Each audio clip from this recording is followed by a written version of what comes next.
Jankūnas.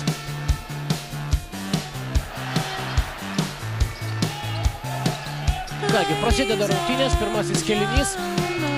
Čakas Eitsonas.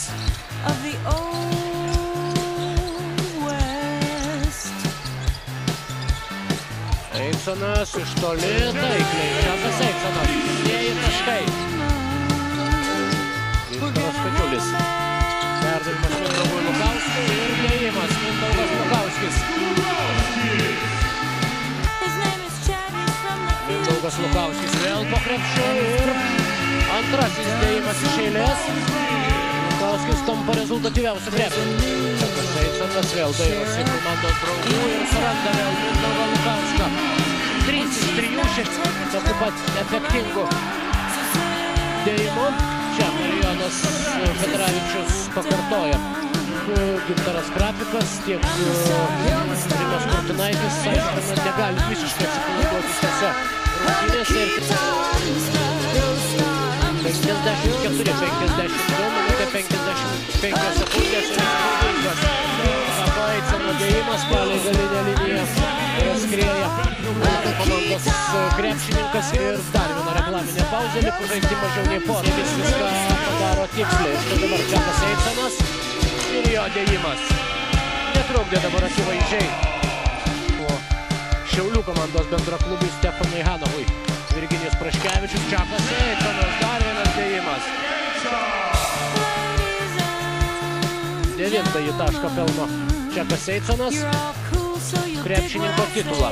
Yra būtent šis Šiaulių komandos legionierius. Čakas Eitsonas pasiruošęs patikrinti naujojo lanko stiprumą po jo dėjimo ir pasisiubavimo ant lanko. Minutės pertraukėlė. Leonavičius ir dar 2 taškai. Steponas Žalbrauskas vėl grįžta savo komandai dviženklį pranašumą. 4 minutės iki Leonavičius. Žalbrauskas, dėjimas į antrąjį krepšį, 99, 80. Tapdamas vienu iš rezultatyviausių žaidėjų. Labai reikalingas Ereliams. Kravičius, Eitsonas ir Lukauskis. 3 laikus perdavimai ir po Lukauskio Čakas Eitsonas, dar vienas dėjimas. Lakomis abie ekipos ir 4-ąjame kėlinyje.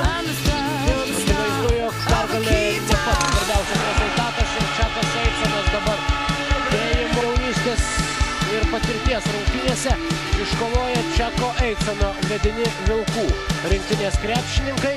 Maskoliūno, kurie savo prizus laimėjo kiek anksčiau.